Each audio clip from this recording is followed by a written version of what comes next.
Imaginez un instant que le passé, celui que vous avez tenté d'enterrer sous des couches de silence et de douleur, revienne vous faire face sous les traits d'un enfant.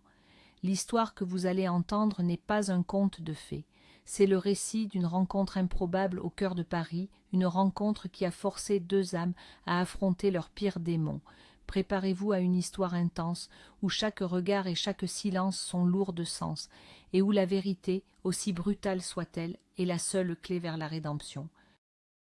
Antoine, 37 ans, était un homme que la vie avait déjà brisé une fois. Entrepreneur à succès, il avait tout construit de ses propres mains. Son premier mariage avec Chloé, une femme d'une beauté glaciale, s'était soldé par un désastre. Pendant des années, il avait rêvé d'enfants, d'une poussette dans les allées du parc, des premiers pas hésitants. Mais Chloé, en secret, avait détruit ce rêve à 2 reprises, préférant les salons de beauté et une vie sans attache. La découverte de cette trahison l'avait anéanti, le laissant cynique et méfiant. Sa rencontre avec Valérie, 1 an plus tôt, avait rallumé une flamme qu'il croyait éteinte. Valérie, 32 ans, portait elle aussi ses propres cicatrices. Divorcée d'un homme puissant et manipulateur, Julien, elle vivait dans une discrétion presque craintive. Elle cachait un traumatisme si profond qu'elle n'osait le formuler à voix haute. Elle avait été contrainte d'abandonner son bébé, une petite fille née avec une malformation, persuadée par son mari et sa famille que c'était la seule solution. On lui avait ensuite annoncé la mort de l'enfant. Ce mensonge avait consumé son âme, la laissant dans un état de deuil permanent. Entre Antoine et Valérie, l'amour s'était installé doucement, mais leurs passés respectifs projetaient des ombres menaçantes sur leur avenir. Le soleil d'automne filtrait à travers les feuilles dorées des marronniers du jardin du Luxembourg. L'air était vif, empli du parfum de la terre humide et des rires lointains d'enfants. Antoine observait Valérie, assise sur le banc près du grand bassin. Elle émiettait une baguette avec une grâce mélancolique, jetant les morceaux au canard qui se pressait sur l'eau. Un léger sourire étirait ses lèvres, mais ses yeux restaient voilés d'une tristesse qu'Antoine ne parvenait jamais tout à fait à dissiper. Il sentait le poids de la bague en velours dans sa poche. C'était aujourd'hui. Il allait lui demander de l'épouser. Pourtant, une angoisse sourde lui serrait la gorge, la peur d'une nouvelle trahison, la peur des secrets que Valérie semblait garder précieusement, comme une boîte de Pandore qu'il ne fallait surtout pas ouvrir. Il voulait tout lui donner, mais il avait besoin de savoir qu'elle ne lui cachait rien. Le silence entre eux était à la fois confortable et tendu, un équilibre précaire qu'une simple parole pouvait faire basculer. Valérie sentait le regard d'Antoine sur elle. Elle savait qu'il attendait quelque chose, une confession, une clé pour comprendre les zones d'ombre de sa vie. Elle l'aimait plus que tout, cet homme patient et attentionné qui avait su voir au-delà de sa façade brisée. Mais comment lui avouer l'inavouable? Comment lui dire qu'elle, qui voyait sa tendresse infinie pour les enfants, avait abandonné le sien? Elle était persuadée que la vérité le ferait fuir. Pour lui, un enfant était un don sacré. Son ex-femme lui avait arraché ce rêve. Et elle avait commis une faute encore plus grave à ses yeux. Elle avait renoncé. Chaque fois qu'il croisait une famille, une douleur aiguë lui transperçait le cœur. C'était un rappel constant de sa fille, de ce petit visage qu'elle n'avait vu que quelques jours, de cette petite main imparfaite qu'elle n'avait jamais cessé d'aimer. Alors elle se taisait, emprisonnée dans son chagrin, espérant un miracle qui lui permettrait de tout effacer et de recommencer à zéro avec Antoine. « On peut avoir un petit bout, s'il vous plaît ?» La voix était fluette, à peine un murmure. Antoine et Valérie se retournèrent. Une petite fille se tenait là, à quelques pas d'eux. Elle ne devait pas avoir plus de 6 ans. Elle portait un anorak rose un peu trop grand mais propre, et ses grands yeux bruns les fixaient avec une gravité d'adulte. Ses cheveux châtains étaient rassemblés en une couette désordonnée. Antoine, pris par surprise, lui sourit instinctivement. Il déchira un gros morceau de la baguette et le lui tendit. « Tiens, prends tout ça si tu veux. Les canards en auront bien assez. » La fillette s'approcha timidement et s'assit au bord du banc, à côté de Valérie. Elle commença à émietter le pain avec application, un morceau pour les canards, un minuscule pour elle qu'elle grignotait discrètement. Son geste était concentré, presque solennel, comme si cet acte simple revêtait une importance capitale. Valérie la regardait, le cœur serré par cette image de solitude et de fragilité. « Comment tu t'appelles » demanda doucement Valérie. La petite fille leva les yeux vers elle, un éclat de méfiance dans son regard. « Léa. Et vous ?»« Moi, c'est Valérie, et lui, c'est Antoine. » Léa hocha la tête, puis son regard se fit plus lointain. « Tes parents ne sont pas loin ?» enchaîna Antoine, balayant le parc du regard. Une ombre passa sur le visage de l'enfant. « J'ai pas de parents, » dit-elle d'une voix neutre, comme si elle récitait une information apprise par cœur. « Je vis dans un foyer. Parfois, je m'échappe un peu, pour voir les canards. » Elle parlait avec une aisance déconcertante, une maturité qui n'était pas de son âge. Valérie sentit une boule se former dans sa gorge. Cet enfant, seul au milieu de la foule parisienne, lui renvoyait une image insupportable de sa propre histoire. Elle remarqua alors un détail. Léa faisait tout d'une seule main. Sa main gauche restait obstinément cachée dans la poche de son anorak, même pour tenir l'équilibre en jetant le pain. Antoine le remarqua aussi. Son instinct protecteur prit le dessus.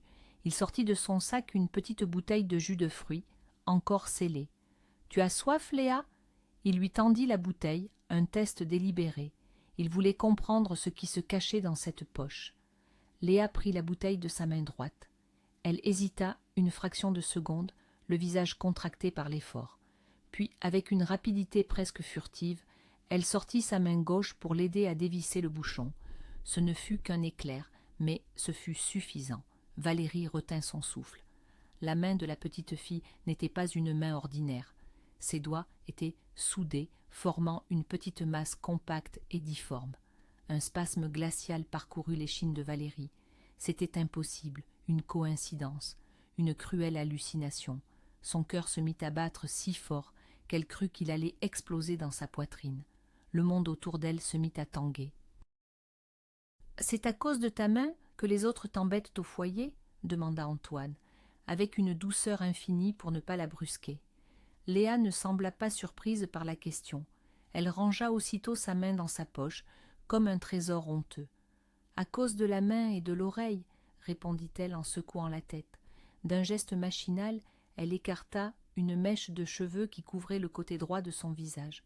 Sous la mèche, à la place d'une oreille normalement formée, il y avait une petite excroissance de cartilage, un pavillon recroquevillé sur lui-même. Pour Antoine, ce n'était qu'un détail triste. Pour Valérie, ce fut le coup de grâce. Le souvenir fulgurant du médecin dans la chambre d'hôpital, ces mots précis et cliniques. « Votre fille a une malformation à la main et à l'oreille droite. » Le sol se déroba sous ses pieds. Le bruit des rires, le cri des canards, le visage d'Antoine, tout se mélangea en un tourbillon assourdissant. Un voile noir descendit sur ses yeux, et elle s'effondra sur le banc, inconsciente. Tout se passa très vite. Antoine se jeta sur Valérie, la secouant doucement, appelant son nom. Des passants s'attroupèrent, quelqu'un sortit un téléphone pour appeler les secours. « Écartez-vous, laissez-la respirer !»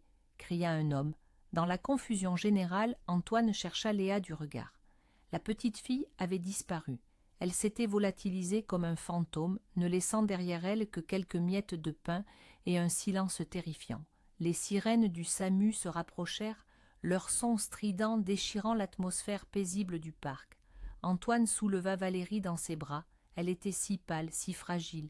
Il se sentait complètement impuissant, submergé par une vague d'incompréhension et d'effroi. Que venait-il de se passer ? Quel lien pouvait-il y avoir entre cet enfant et le malaise brutal de la femme qu'il aimait ? Les questions tournaient en boucle dans sa tête, sans la moindre réponse. À l'hôpital Cochin, Valérie reprit conscience dans une chambre blanche et impersonnelle qui sentait l'antiseptique. La première chose qu'elle vit fut le visage inquiet d'Antoine, penché sur elle. Mais la réalité la frappa avec la violence d'un poing en plein visage. Léa, sa fille, vivante. Ce n'était pas un rêve. Elle se redressa d'un coup, arrachant la perfusion de son bras. « Il faut que j'y aille !» cria-t-elle, les yeux hagards. Antoine tenta de la retenir. « Valérie, calme-toi, tu es faible. Où veux-tu aller comme ça ?» Elle se débattait avec une énergie désespérée. « Laisse-moi, Antoine, tu ne comprendras jamais. Si tu savais, tu ne voudrais plus jamais me voir. » Ces mots étaient hachés, incohérents, dictés par la panique. « Il faut que je retrouve ma fille. » Antoine la lâcha brusquement, comme s'il venait de se brûler. Le mot résonna entre eux, lourd et chargé de sens. « Ta fille ? De quelle fille tu parles, Valérie ?» Elle ne lui répondit pas.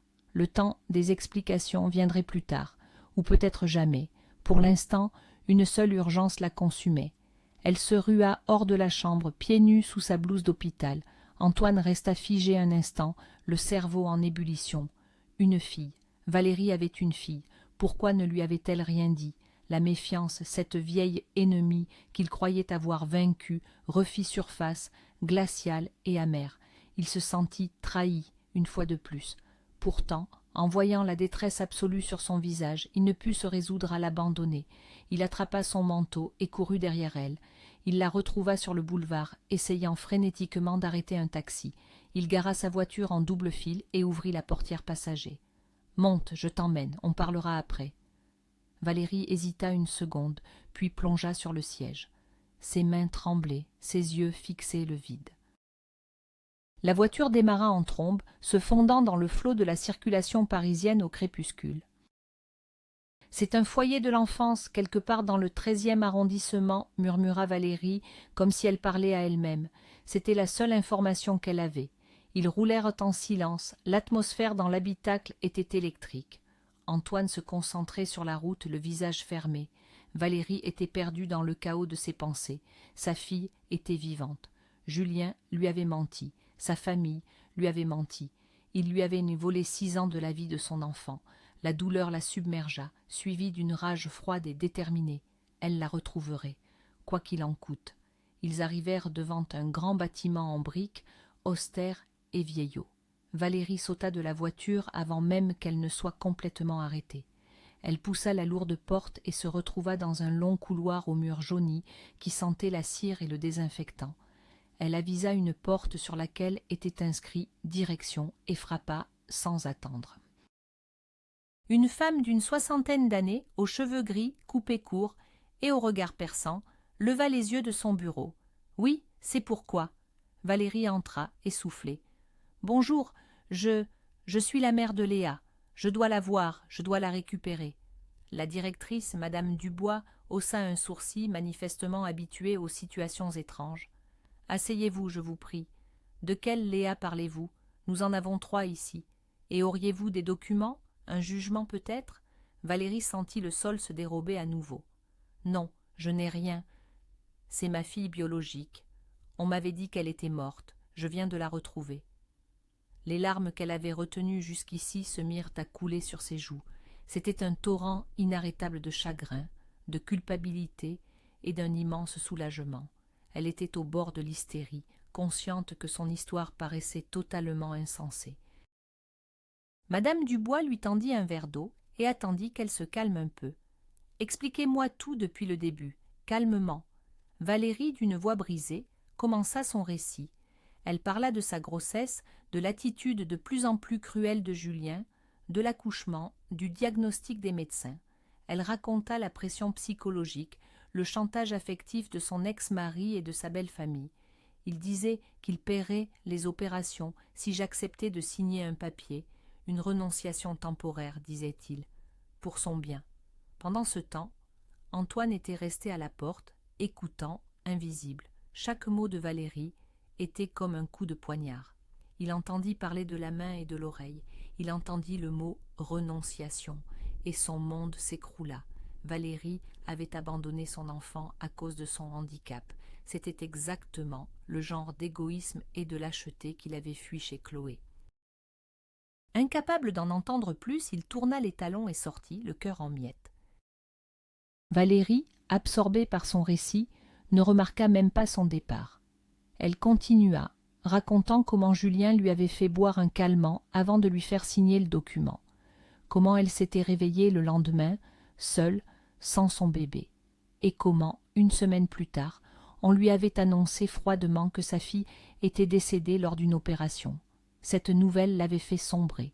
Elle parla de son séjour en clinique psychiatrique, du divorce, de sa lente reconstruction, de cette culpabilité qui ne l'avait jamais quittée. Je n'ai jamais cherché à en savoir plus. J'étais persuadée qu'elle était morte. J'étais anéantie. À la fin de son histoire, la nuit était tombée. Madame Dubois la regardait. Son expression n'était plus sévère, mais empreinte d'une profonde compassion. Elle était restée bien après la fin de sa journée de travail, captivée et touchée par ce drame humain. La directrice réfléchit longuement, tapotant son stylo sur un dossier. « C'est une histoire terrible, dit-elle enfin.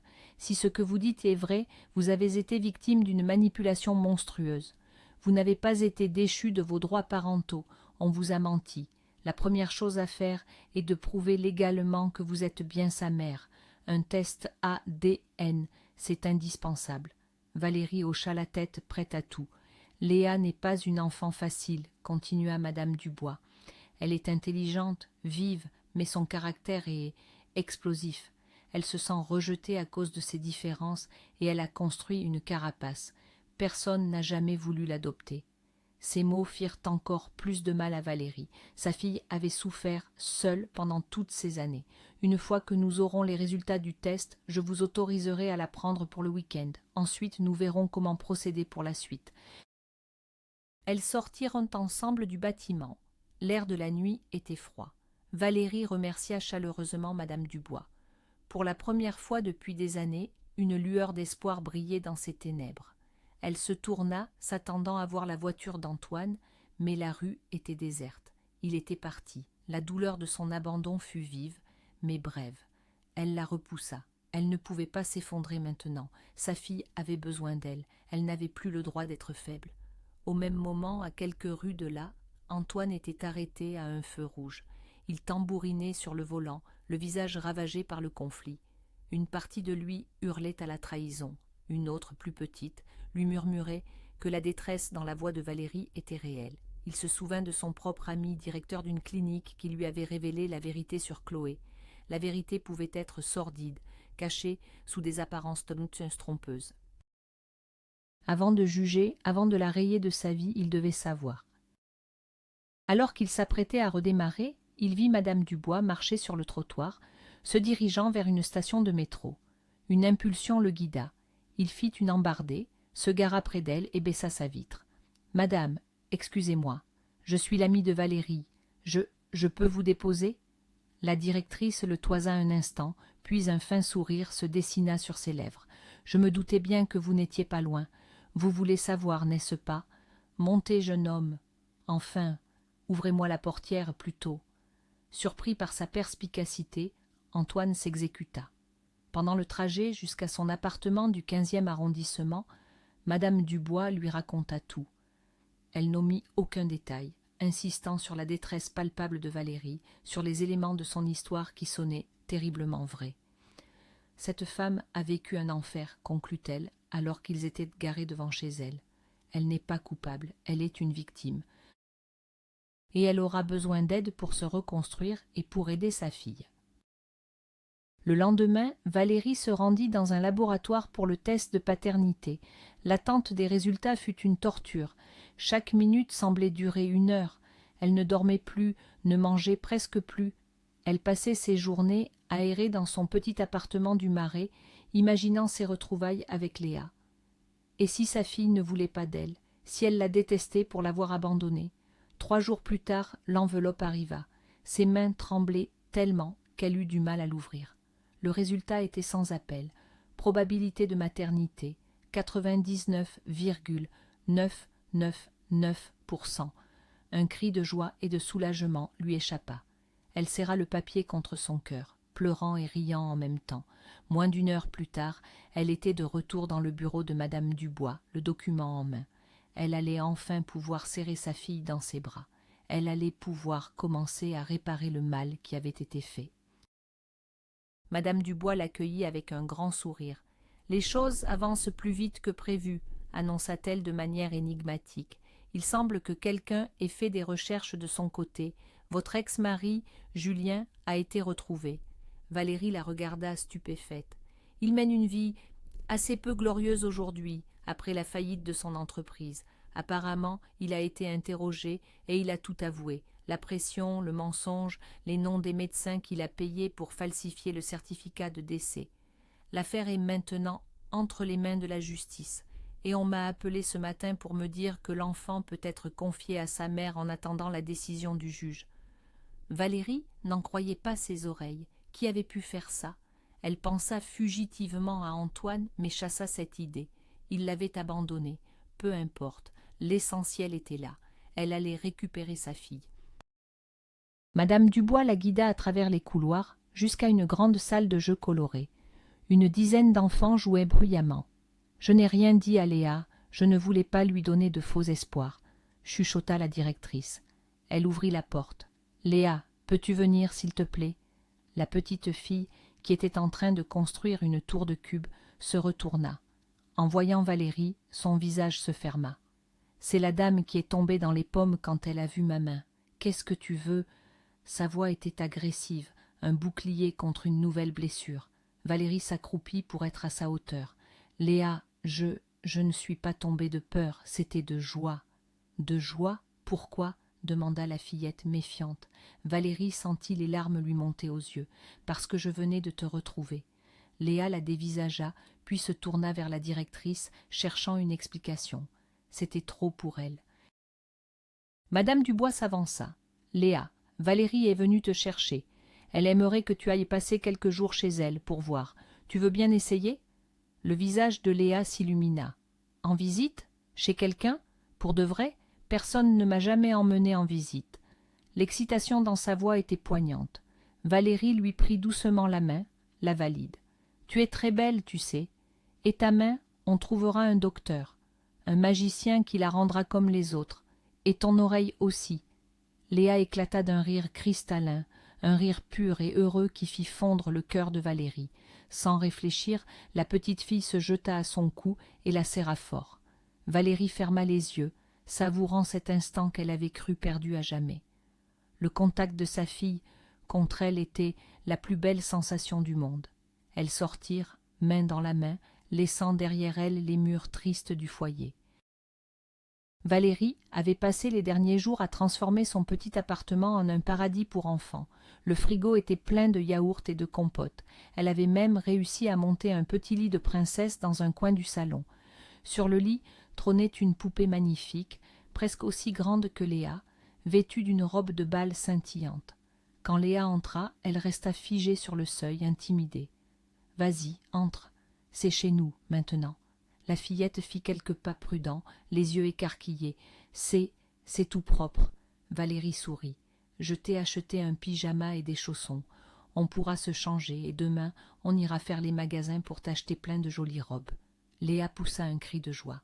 Le pyjama était rose, les chaussons en forme de lapin, mais son regard était aimanté par la poupée. « Elle est à moi, je peux la toucher. Tu peux tout faire avec elle, » répondit Valérie. La petite fille se précipita et serra la poupée dans ses bras avec une infinie tendresse. Valérie la laissa jouer tranquillement pendant qu'elle préparait le dîner. Une demi-heure plus tard, elle la retrouva assise par terre, en grande conversation avec sa nouvelle amie. « Léa, à table !» La fillette accourut. Devant la table couverte de ses plats préférés, ses yeux s'écarquillèrent. Elle se mit à manger avec une voracité qui fit mal à Valérie. Elle mangeait vite, comme si elle avait peur qu'on lui retire son assiette. Valérie décida de ne rien dire, de lui laisser le temps de comprendre qu'ici, elle ne manquerait plus jamais de rien.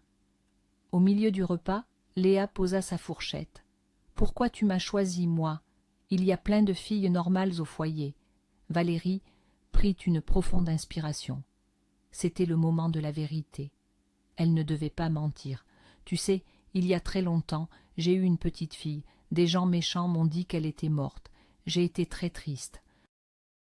Et puis, l'autre jour au parc, je t'ai rencontré, et j'ai compris qu'on m'avait menti. Cette petite fille, c'était toi. » Léa cessa de mâcher, ses grands yeux fixés sur Valérie. Un long silence s'installa, seulement troublé par le bruit de la circulation au dehors. Puis, le visage de la petite fille se plissa, et de grosses larmes se mirent à rouler sur ses joues. « Tu es... » « Ma maman ?» Valérie hocha la tête, incapable de parler. Léa se leva d'un bond, contourna la table et se jeta dans ses bras. Elle pleurait et parlait en même temps. « Je le savais que tu finirais par me trouver. Je le disais tout le temps aux autres, mais personne ne me croyait. » Elles restèrent enlacées un long moment, deux naufragés, qui venaient enfin de retrouver la terre ferme. Ce soir-là, pour la première fois depuis 6 ans, Valérie ne se sentit plus seule. Elle avait retrouvé la partie manquante de son âme. Le chemin serait long, mais désormais, elles le parcouraient ensemble. Cette nuit-là, pendant que Léa dormait d'un sommeil paisible, serrant sa poupée contre elle, Valérie prit discrètement des photos de sa main et de son oreille. Puis, elle s'installa devant son ordinateur portable. Pendant des heures, elle fit des recherches, contactant par email des cliniques de chirurgie reconstructrice en France, en Suisse, en Belgique. Elle joignit les photos, expliqua le cas, demanda des devis. Elle était prête à tout pour offrir à sa fille une vie normale. Dès le lendemain, les réponses commencèrent à arriver. La plupart des cliniques étaient optimistes. Les techniques modernes permettaient des miracles. Mais les devis étaient astronomiques. Valérie sentit le découragement la gagner. Elle n'avait pas de telle somme. Elle devrait vendre les quelques bijoux que son ex-mari lui avait laissés, prendre un crédit sur 20 ans. Mais elle ne reculerait pas. Elle y arriverait, d'une manière ou d'une autre. Quelques jours plus tard, Madame Dubois appela Valérie pour lui demander de passer au foyer afin de signer des documents administratifs. « Léa, on doit aller au foyer, » annonça-t-elle. Le sourire de la petite fille s'effaça instantanément. Elle alla dans sa chambre et en ressortit habillée avec ses vieux vêtements, ceux avec lesquels elle était arrivée. Valérie fronça les sourcils. « Ma chérie, pourquoi tu ne mets pas une de tes nouvelles robes ?» Léa la regarda avec des yeux remplis d'angoisse. « Ben, tu vas me ramener là-bas, non? C'est pour ça qu'on y va. » Le cœur de Valérie se serra. Sa fille pensait qu'elle allait l'abandonner à nouveau. Elle la prit dans ses bras et la serra très fort. « Non, mon trésor, plus jamais. Je ne te quitterai plus jamais. Je dois juste signer des papiers et je ne veux pas te laisser seule à la maison. C'est tout. » Léa poussa un cri de soulagement et courut se changer, enfilant sa robe préférée. Dans le bureau de la directrice, Léa fut accueillie avec chaleur. « Mon Dieu, Léa, on ne te reconnaît plus !» s'exclama Madame Dubois. La petite fille, rayonnante, fit une pirouette. « Tu veux bien aller dire bonjour à tes copines pendant que je parle avec ta maman ?» Léa hocha la tête, mais avant de sortir, elle se retourna vers Valérie. « Tu ne m'oublies pas, hein ? » ?»« Jamais, » promit Valérie. Une fois la porte refermée, la directrice sourit. « Ce ne sont que des formalités. Signez ici pour attester que l'enfant réside bien avec vous en attendant la décision du juge. C'est la procédure. » Tandis que Valérie lisait les documents, Madame Dubois demanda nonchalamment « Alors, vous avez eu des nouvelles pour les opérations ?» Valérie lui expliqua la situation, les espoirs et les difficultés financières. Elles discutèrent encore un peu, puis Valérie repartit avec sa fille. À peine furent-elles parties que Madame Dubois prit son téléphone et composa un numéro. Le soir, Valérie et Léa décidèrent de faire des crêpes. L'ambiance était à la fête. La cuisine fut rapidement recouverte d'une fine pellicule de farine. Elle riait aux éclats, surtout quand Léa, voulant casser un œuf, le fit tomber directement dans la tasse de café de sa mère. Elles étaient tellement absorbées par leur bataille de farine qu'elles n'entendirent pas tout de suite la sonnette. Intriguées, elles allèrent ouvrir ensemble, les visages barbouillés de blanc. Sur le palier se tenait Antoine. Il portait un bouquet de fleurs et un énorme ours en peluche. Il les regarda, puis éclata d'un rire franc en voyant leur état. Son regard était si différent. Il n'y avait plus de colère, plus de méfiance, juste une immense tendresse. Les deux apprenties cuisinières se regardèrent et se mirent à rire avec lui, un rire libérateur qui effaçait toute la tension des derniers jours. Antoine entra, posa les fleurs et l'ours, et sans un mot, il retira sa veste, retroussa les manches de sa chemise et se dirigea vers la cuisine. Ma mère faisait les meilleures crêpes de tout Lyon, et j'étais son commis officiel. Laissez-moi vous montrer. En quelques minutes, il avait pris les choses en main. Il nettoya le plan de travail, refit une pâte parfaite et fit sauter les crêpes avec une dextérité impressionnante. Léa le regardait avec admiration. Valérie, elle, le regardait avec un amour qui la submergeait. Plus tard, la cuisine était impeccable, les crêpes avaient été dévorées, et Léa dormait profondément, serrant son nouvel ours en peluche contre elle. Valérie et Antoine se retrouvèrent seuls, assis à la table de la cuisine, une tasse de thé fumante entre leurs mains. Ce fut Antoine qui rompit le silence. « Valérie, pardonne-moi, j'ai été un idiot. Quand j'ai entendu que tu avais renoncé à ton enfant, tous mes vieux démons sont revenus. Je n'ai vu que ma propre douleur. » Valérie secoua la tête. « Je comprends, Antoine. Tu as été trahi. C'était normal de douter. » Il la regarda intensément. « Non, j'aurais dû te faire confiance. J'ai attendu que madame Dubois parte et je l'ai rattrapée. Elle m'a tout raconté. C'est donc toi. C'est toi qui as retrouvé Julien ?» Antoine hocha la tête. « J'ai demandé à un ami détective. Ce n'était pas très compliqué. Je suis désolée, Valérie. Vraiment. » Elle sentit une chaleur l'envahir. Il ne l'avait pas abandonnée. Il avait agi dans l'ombre pour l'aider. Pourtant, une peur subsistait en elle. « Mais rien n'a changé, Antoine, murmura-t-elle. Tu es tombé amoureux d'une femme seule, sans problème. Maintenant j'ai une fille qui aura besoin de beaucoup de soins, d'opérations coûteuses. Je ne veux pas être un fardeau pour toi. Tu mérites quelqu'un de simple. Tu devrais refaire ta vie. » Antoine la regarda, incrédule. Il ne comprenait pas comment elle pouvait penser ça. « Tu plaisantes, j'espère ? De quelle autre femme tu parles ? C'est toi que j'aime, Valérie, toi. Et depuis quand un enfant est un obstacle à l'amour ?» Il se leva, fit le tour de la table et posa ses mains sur ses épaules. « Léa n'est pas un problème, elle est ta fille, elle est une partie de toi, et je l'aime déjà. » Il la regarda droit dans les yeux, son expression plus sérieuse que jamais. Il y avait tant de choses qu'il voulait lui dire, tant d'erreurs à réparer.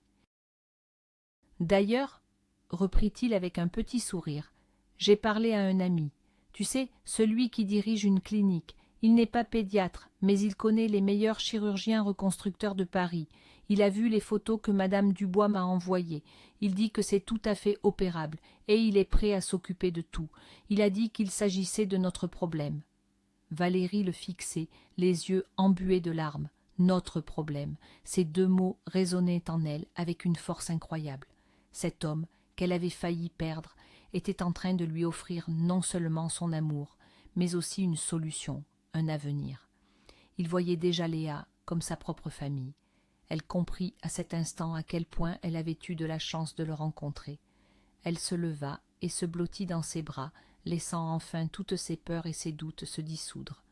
Elle était à la maison, enfin. Antoine la serra contre lui, sentant ses dernières défenses s'effondrer. Doucement, il sortit la petite boîte en velours de sa poche et l'ouvrit devant ses yeux. La bague scintillait sous la lumière de la cuisine. Le passé était enfin derrière eux, non pas oublié mais accepté. Les blessures de Valérie et d'Antoine ne s'effaceraient jamais complètement, mais ensemble elles devenaient des cicatrices, le témoignage de leur force. Avec Léa, ils n'étaient plus deux âmes solitaires, mais le début d'une famille née d'un drame, mais soudée par un amour inconditionnel. Le chemin vers la guérison serait long, parsemé d'opérations et de rééducation pour Léa, mais ils le parcourraient main dans la main.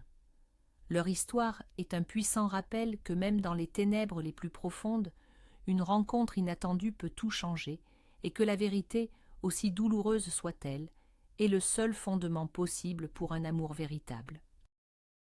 Merci infiniment de nous avoir écoutés.